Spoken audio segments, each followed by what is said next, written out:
9 மாநிலத்துல மாற்றம் பண்ணியிருக்கிறார்.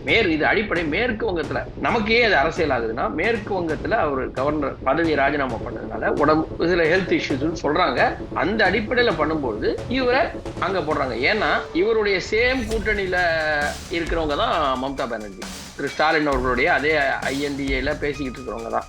ஸோ இந்த ஊர் உங்களுக்கு இந்த சிட்னி கிரவுண்டு பழகி போச்சா, அப்ப மெல்பர்ன்ல நீங்களே போய் பொழந்து கட்டுங்கன்னு அனுப்புற மாதிரி இங்க நீங்க நல்லா பாத்துட்டீங்க இவங்க அரசியல, சரி அங்க போய் என்ன செய்யணுமோ செஞ்சிருங்க அப்படின்னு அனுப்பியிருக்கிறாங்க. ரொம்ப அதிரடியாலாம் இருந்தாரு பாத்தீங்களா, அவர் இங்கேருந்து போயிட்டாரு அப்படின்றாங்க. அதாவது நீங்க ரொம்ப அதிரடியா இருந்தாரு, அவர் போயிட்டார் அப்படின்னு நினைக்கிறீங்க. சரி, இப்ப வந்திருக்கிறவர் யாரு? இப்போ கத்தி சண்டை போட்டவர் போயிட்டாருப்பா அப்படின்றீங்க. வந்திருக்கவர் அரலேகர் சுருள் கத்தி பையன், அந்த அளவுக்கு அடிக்கக்கூடியவர்கள். அவர்கள் சபையின் மாண்பை காட்டும் வெளியில போனாரு, இவரு உள்ளேயே நின்று அடிக்கிறவர். சரிங்களா, நின்று அடிச்சு ஆடக்கூடிய ஒருத்தர். இவங்க எதிர்பார்க்காத ஒருத்தர் தான் அனுப்பிச்சிருக்கிறாங்க. அவங்க அண்ணாமலை அவர்கள் மக்கள் தினமும் சொல்ற கருத்துக்கள் எல்லாம் கேட்டு பல பேர் அவருக்கு வாட்ஸ்அப் பண்றதா இருக்கட்டும், மெயில் பண்றதா இருக்கட்டும், எல்லா விதமான தொடர்புலையும் அவருக்கு பிரச்சனைகளை சொல்லும்போது அதையெல்லாம் ஒருங்கிணைத்து இந்த தொகுதிக்கு இதுன்னு பிரிச்சு, இந்த இடத்துல இது, இந்த இடத்துல ஏரியா வைஸ் பிரிச்சு, தொகுதி அதுக்குள்ள வட்டம் சதுரம் எல்லாத்தையும் பிரிச்சு ஏரியா வைஸா கொடுத்து பண்ணிக்கிட்டு இருக்காரு. ஒரு மாபெரும் பணி அவர்கிட்ட கொடுத்திருக்காங்க. சோ இந்த நேரத்துல தலைவராக அவர் அமர்ந்திருந்தால் களத்தில் எப்படி இருப்பார்? ஏன்னா கூட்டணி பார்த்து பேசணும், தொகுதியை பார்த்து கூட்டணிகிட்ட பேசி அந்த தொகுதியெல்லாம் வாங்கி வேட்பாளரை கொண்டு வந்து அவங்களுக்கெல்லாம் அதெல்லாம் பண்ண வேண்டிய வேலை இருக்கு. அண்ணாமலை அவர்கள் கள பொறுப்பாளராக நிற்கிறார். கள பொறுப்பாளரா உடனே இவங்க அவர் எடப்பாடி கூட நிக்கல பாத்தீங்களா, தள்ளி போய் நின்னாரு, அவர் கை கொடுக்கும் போது இந்த இப்படி திரும்பி நின்னாரு, சிரிக்கும் போது கடவாப்புள்ள தெரியல, இதெல்லாம் இவங்க போடுவாங்க. போட்டோம். அவர் அதெல்லாம் கவலையே பண்ணல. சார், நான் மக்களோட மக்களா இறங்கி தர லெவல்ல இறங்கி வேலை செய்யறேன், பாத்துருவோம் நீயா நானான்னு இறங்கிட்டாரு அவரு.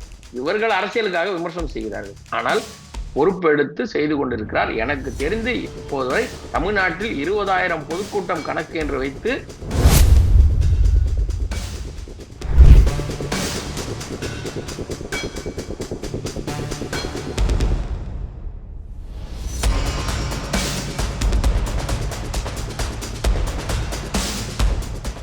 ரேலோன் நேயர்களுக்கு வணக்கம்.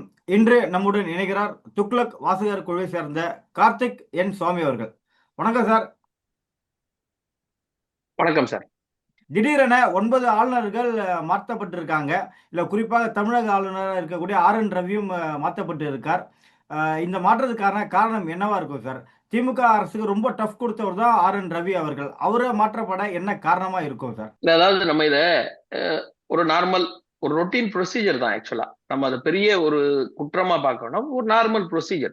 கவர்னர்கள் மாற்றப்படுகிறார்கள் என்பது எப்பவுமே இருக்கு. ஏன்னா அவர்களுடைய ஒரு 5 ஆண்டு காலம் அவர்களுக்கான ஒரு காலம், அதற்கு பிறகு எக்ஸ்டென்ஷன் பண்ணலாம், எவ்வளவு நாள் வேணா இருக்கலாங்கிறலாம் இருந்தாலும் ஜனாதிபதி அவர்கள் தான் முடிவெடுப்பார் அப்படிங்கிற அந்த ஒரு அவருடைய எப்ப வேணா எடுக்கலாம், ஸ்பெசிபிக் ரீசன் சொல்லிட்டு மாத்திக்கலாம் அப்படிங்கிற அவர்களுடைய அந்த ஆளுநருக்கான அந்த ஒரு வரைமுறையில நம்ம பார்க்கிற போது 9 மாநிலத்துல மாற்றம் பண்ணியிருக்கிறாங்க.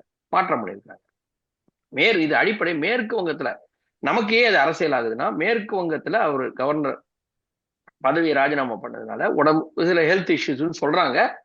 அந்த அடிப்படையில பண்ணும்போது இவரை அங்க போடுறாங்க. ஏன்னா இவருடைய சேம் கூட்டணியில இருக்கிறவங்க தான் மம்தா பானர்ஜி, திரு ஸ்டாலின் அவர்களுடைய அதே INDA பேசிக்கிட்டு இருக்கிறவங்க தான்.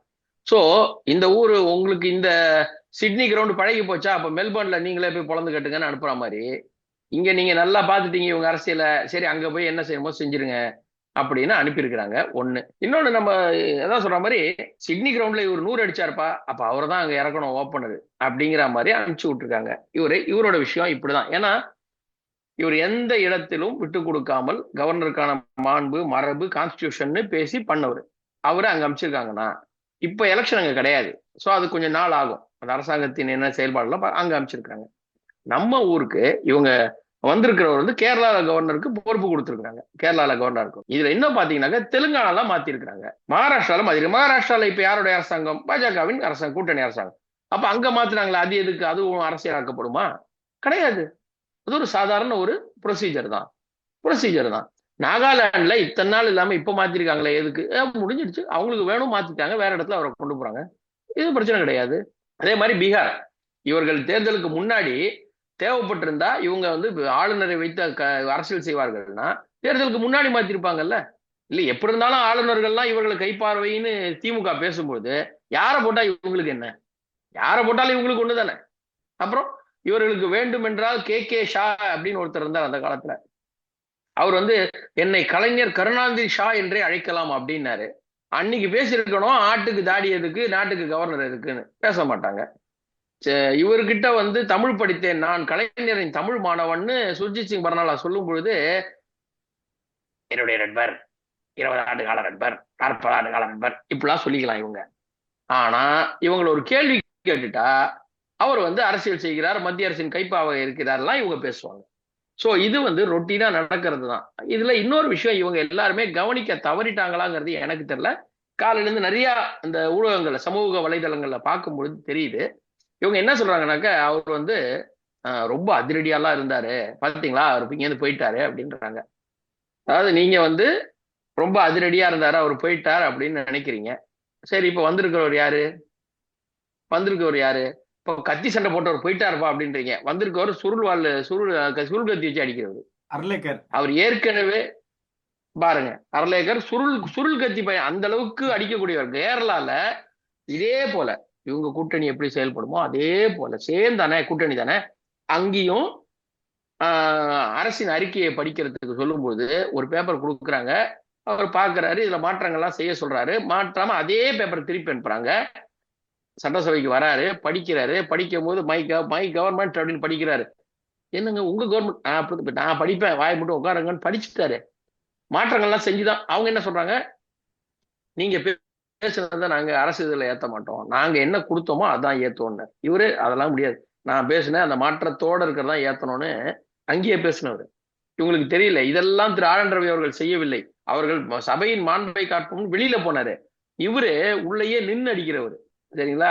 நின்று அடிச்சு ஆடக்கூடிய ஒருத்தர். இவங்க எதிர்பார்க்காத ஒருத்தர் தான் அனுப்பிச்சிருக்கிறாங்க. இவங்க என்ன நினைச்சிட்டாங்க, அப்பா அவர் அனுப்பிச்சிட்டாங்க, நம்ம தப்பிச்சோம்டா அப்படின்றாங்க. அந்த சொல்லுவாங்க. அந்த இவர் சமீபத்துல கூட தாவேக்கால ஒரு பேச்சாளர் இருக்கார், நிறைய விட்டுருவாரு, ராஜ்மோகன் பேரு. அவர் கூட சொன்னாரு, அந்த ஒரு சம்பவம் நடந்த போது பயமா இருக்கா, அடுத்து வர பாருங்க இன்னும் பயமா இருக்கும் அப்படின்னாரு. அதான் இந்த கவர்னர் விஷயத்துல. இவர் போயிட்டு சந்தோஷப்படுறீங்களா, வெயிட் பண்ணுங்க அடுத்தவர் வர்றாரு. சோ இது வந்து மத்திய அரசாங்கம், ஜனாதிபதி அவர்கள் முடிவெடுத்து அவர்கள் இந்த மாற்றங்களை அறிவிக்கிறார்கள். அதன் மூலமாக தொடர்ச்சியாக நடப்பதுதான்.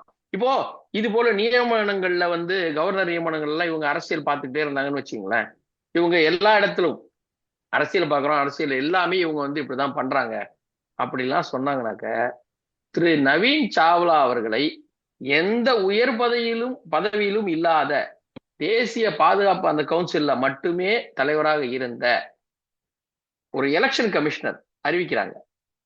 யார் அறிவிக்கணும்? அரசு அறிவிக்கணும், பிரதமர் அறிவிக்கணும், ஜனாதிபதி அறிவிக்கணும், நீதிமன்றம். அந்த ஒரு சூழல் 3 பேர் சேர்ந்து தேர்ந்தெடுப்பாங்கலாம் இருந்தது இல்லையா முன்ன. இவங்க 3 பேர், இவங்க 2 பேர் அறிவிக்கிறோம்லாம் இருந்த காலகட்டத்துல, இன்றைக்கும் நீங்கள் செய்தித்தாள் எடுத்து பார்த்தால் உங்களுக்கு தெரியும், Sonia appointed Naveen Chawla as election commissioner. Sonia Gandhi யார்? அவர் எப்படி நவீன் சாவ்லாவை கொண்டு வந்து எலெக்ஷன் கமிஷனர்? அவங்க என்ன பதவியில இருந்து, அவங்க என்ன பொறுப்புல இருந்தாங்க, நியமிக்கிற பொறுப்புல? இன்னைக்கும் செய்தித்தாள்ல அப்படிதான் செய்தி இருக்கு. செய்தி அப்படிதான் இருக்கு. நம்மளா வந்து அன்னைக்கு வேற இருந்ததுன்னா சொல்ல, இன்னைக்கு செய்தித்தாள் அடிச்சு பாருங்க, நான் சொன்ன வரிய அப்படியே ஒரு செய்தி. ஏன் வந்தது அப்படின்னா, இவர்கள் அன்னைக்கு திமுக கூட்டணி ஆட்சி, இவங்க திமுக கூட்டணி ஆட்சி எதுக்கு பண்ணாங்க? அப்போ அரசியல் இவங்களுக்கு இப்ப பண்ணலாமா? மத்தவங்க எல்லாம் அரசியல் எதிர்கட்சினா என்ன அரசியல் பண்ணாம அவியலா பண்ணுவாங்கன்னு கேட்டார்ல. அப்ப ஆளுங்கட்சினா எப்படி இருக்கும்? அப்போ இந்த ஒரு பதவி நியமனத்தையே இவங்க அரசியலாக்கி அதை ஒரு பேசு பொருளாக்கி தன்னுடைய தவறுகள் எல்லாம் மறைச்சிடலாம், இங்க நடக்கிறதெல்லாம் மறைச்சிடலாம், இங்க நடக்கக்கூடிய சட்டம் ஒழுங்கு பிரச்சனை ரொம்ப மோசமாயிட்டு இருக்கு அதெல்லாம் மறைச்சிடலாம். அதுக்குதான் இன்னைக்கு ஒரு பேசு பொருளாக்குறாங்க. மற்றபடி இது ஒரு ரொட்டீன் சேஞ்ச் தான். இதுல ஒரு பெரிய விஷயமா நம்ம அதை பார்க்க வேண்டிய இது பார்வை இல்லை அப்படிங்கிறத நம்முடைய தெரிவிச்சுக்கணும். சார், பாஜகவோட தமிழக முன்னாள் மாநில தலைவர் அண்ணாமலை அவர்கள் கட்சியில ஒரு பெரிய பதவி கொடுக்க போறாங்கன்னு எல்லாரும் எதிர்பார்த்துட்டே இருந்தாங்க. ஆனா அது கொடுக்கப்படாம இப்ப தேர்தலில் பிரச்சார பொறுப்பு மட்டும் கொடுத்துருக்காங்க. இதெல்லாம் களத்துல ஒரு பின்னடைவை ஏற்படுத்தாதா சார் தேர்தல் களத்துல? கரெக்டு தான். இல்ல உங்களோட கேள்வி ரொம்ப நியாயமான கேள்வி. என்னன்னு கேட்டீங்கன்னா, சண்டை ஒரு நாட்டோட சண்டை போடணும். இப்போ இந்த மக்களாட்சியில இந்த குடியரசுல இப்ப நம்ம பாகிஸ்தான்ல ஒரு சண்டை நடக்குது அப்படின்னு வச்சுங்களேன். வெளிநாடுகள்ல யுத்தம் நடக்குது, பல நாடுகள்ல நடக்குது வச்சுங்க. அந்த காலத்துல மன்னர்கள் காலத்துல சண்டை நடக்குது. எல்லாத்துலயுமே யார் முன்னாடி போய் சண்டை போடுவாங்க? தளபதினு ஒருத்தர் தான் போய் சண்டை போடுவார். மன்னர் வீட்டுலதான் இருப்பார், அரண்மனையில உட்காந்துட்டு. இந்த சந்தானம் ஒரு காமெடியில கூட வந்தது தெரியுமா? தளபதி என்ன செய்கிறீர்கள்னு அந்த ஸ்டிக்கர் ஒட்டின இதை வச்சு வேடிக்கை பார்த்துருப்பாங்க. அப்ப கூட தளபதி எத்தனை பேர் வேணும் உனக்குன்னு தான் கேட்பாரு, அவர்லாம் போக மாட்டார். சோ நயனார் நாகேந்திரன் அவர்கள் தலைவராக வந்திருக்கிறார். அண்ணாமலை அவர்களை ஒன்றில்லாம் செய்கிறார்கள். சக்தி கேந்திரா பொறுப்பாளராக்கி இருக்கிறார். சக்தி கேந்திரானா என்ன? என்ன பிரச்சாரம், எவ்வளவு பிரச்சார கூட்டங்கள் நடத்த வேண்டும், யார் வேண்டும், என்ன பேச வேண்டும் அப்படிங்கிற களத்தை அவர் கையில் கொடுத்திருக்கிறாங்க. களத்தை அவர் கையில் கொடுத்து விட்டார்கள். நீ போய் சண்டை போடுங்க, போங்க, நீங்க தான் தளபதி, இறங்கி அடிங்க அப்படின்ட்டு நயனார் நாகேந்திரன் அவர்கள் அமித்ஷா அவர்கள் கூட்டணி பேசுவதாக இருக்கட்டும், மற்ற கட்சிகளை பேசி என்னென்ன தொகுதிகள் வேண்டும் அதெல்லாம் அவர் பார்க்கலாம். அதாவது இந்த தொகுதி நமக்கு அப்படிங்கும் போது திரு அண்ணாமலை அவர்கள் தான் அந்த தொகுதியில் என்ன பிரச்சனை, யார் பேசணும், எவ்வளவு பேசணும், எந்தெந்த இடத்துல பேசணும், எதிர்கட்சிகளோட பாயிண்டை எப்படி முறியடிக்கணும், என்னெல்லாம் எடுத்து சொல்லணும், மத்திய அரசு திட்டத்தை எப்படி சொல்லணும், இவங்க ஸ்டிக்கர் ஓட்டுனதை எப்படி சொல்லணும் அப்படின்னு செயல்படுத்தக்கூடிய ஒரு தளபதியாக அவர் தான் முன்னிற்கிறார். மக்கள்கிட்ட போய் டெய்லி பேசுறது யாரு? திரு அண்ணாமலை. ஏன்னா இன்னைக்கு கோவை மாவட்டத்துல ஒரு கூட்டம், நாளைக்கு வேலூர் மாவட்டத்துல ஒரு கூட்டம். நம்ம மேப்ல இருக்கிற மாதிரி வரிசையெல்லாம் வைக்க மாட்டாங்க. வேலூர், அப்புறம் திருவண்ணாமலை, அப்புறம் இப்படிலாம் வைக்க மாட்டாங்க. கோயம்புத்தூர் ஒண்ணு, வேலூர் ஒண்ணு, நாளைக்கு தஞ்சாவூர் ஒண்ணு, இப்படிதான் போடுவாங்க. அப்படி நடத்தும்போது இத்தனை ஊர்களுக்கு டிராவல் பண்ணி எல்லாரையும் பார்த்து அந்தந்த ஊர்ல என்ன நிலவரம் தெரிஞ்சுக்கிட்டு தான் அவர் அந்த கூட்டத்தை ஏற்பாடு பண்ணணும். இப்ப சும்மா ஒரு லோக்கல்ல ஒரு மாவட்ட செயலாளர் ஐயா நான் கூட்டம் போடுறேன் அப்படின்னா அப்படிலாம் பண்ண மாட்டாங்க. பண்ணீங்க அப்படிலாம் கிடையாது. என்ன பேசணும், என்ன டாபிக்ல நடத்தணும், அந்த பிரச்சனை என்ன, எல்லாத்தையும் பார்த்துட்டு இந்த லிஸ்ட் படி பேச்சாளர்கள் யார் யாரு, அவங்க என்னென்ன இருக்கு எல்லாத்தையும் பார்ப்பாங்க. பயிற்சி பற்றையெல்லாம் இருக்கு, பயிற்சி எல்லாம் கொடுத்து பேச்சாளர்கள் இருக்கிறாங்க அமைப்புல. அவர்கள் எல்லாம் எப்படி பேசணும்னு ஒருங்கிணைச்சு கொண்டு வரதான் சக்தி கேந்திரா. அண்ணாமலை அவர்களோட தேர்தல் வேகம் அவர்களோட இதா இருக்குமா, இல்ல பாஜக வகுத்து தரக்கூடிய இதா இருக்குமா சார்? டெல்லி தலைமையை வகுத்து தரக்கூடிய இதா இருக்குமா? பாஜக வெற்றி பெறக்கூடிய அளவுக்கு, பாஜக கூட்டணி என்டிஏ வெற்றி பெறக்கூடிய அளவுக்கு அந்த வியூகம் இருக்கும். அந்த ஆலோசனையை ஏற்றுக்கொள்வார்கள். இப்போ நான் உதாரணம் சொல்றேன். எனக்கு தெரிஞ்சு சென்னையில தாம்பரம் பகுதியில இருந்தார் ஒரு நண்பர். அவர் ஒரு விழாவின் போது அண்ணாமலை அவர்களை சந்தித்திருக்காரு. ஒரு அதிகபட்சமா ஒரு 1.5 நிமிஷம் தான் பேசியிருப்பார். அதிகபட்சமா அவர்கிட்ட நடந்து வரும்போது ஏதோ கூப்பிட்டுருக்காங்க, டக்குன்னு சொல்லியிருக்காரு அவர்கிட்ட, அண்ணா அந்த மாதிரி ஒரு பிரச்சனை அந்த மாதிரி இருக்குன்னா சொல்லியிருக்காரு. அவ்வளவுதான் சொன்னார். 1.5 நிமிஷம் தான். கூப்பிட்டு டக்கு டக்கு டக்கு டக்குன்னு எல்லாம் கலைஞ்சிட்டாங்க. ஆனால் ஒரு மாசத்துக்கு பிறகு அந்த பகுதியில் நடந்த ஒரு கூட்டத்துல அவர் சொன்ன பிரச்சனையை மேடையில பேசுறாங்க. அந்த 1.5 நிமிஷத்துல ஒருத்தர் அண்ணா 1 நிமிஷம் அப்படின்னு கூப்பிட்டு, யாருன்னே தெரியாது, கூட்டத்துல கூப்பிட்டு 1 நிமிஷம் பேசி சொன்ன ஒரு பிரச்சனைய அந்த ஊர்ல அடுத்து மேடை போட்டு ஒரு பொதுக்கூட்டம் நடக்கும்போது, ஒரு தெருமுனை கூட்டம் நடக்கும்போது, இந்த ஏரியால இவர் சொன்னாரு இந்த பிரச்சனை இருக்குன்னு பேசுறாங்கன்னா யாருக்கு தெரியும்? அவங்க சொன்னது திரு அண்ணாமலை அவர்களோட, பேசுறது வேற ஒரு பேச்சாளர். இந்த ஒருங்கிணைப்பு இல்லைன்னா அவர் எப்படி பேசியிருப்பார்? அப்படி என்றால் அண்ணாமலை அவர்கள் மக்கள் தினமும் சொல்ற கருத்துக்கள் எல்லாம் கேட்டு, பல பேர் அவருக்கு வாட்ஸ்அப் பண்றதா இருக்கட்டும், மெயில் பண்றதா இருக்கட்டும், எல்லா விதமான தொடர்புலையும் அவருக்கு பிரச்சனைகளை சொல்லும்போது அதையெல்லாம் ஒருங்கிணைத்து இந்த தொகுதிக்கு இதுன்னு பிரிச்சு, இந்த இடத்துல இது, இந்த இடத்துல ஏரியா வைஸ் பிரிச்சு, தொகுதி அதுக்குள்ள வட்டம் சதுரம் எல்லாத்தையும் பிரிச்சு ஏரியா வைஸா கொடுத்து பண்ணிக்கிட்டு இருக்காரு. ஒரு மாபெரும் பணி அவர்கிட்ட கொடுத்துருக்காங்க.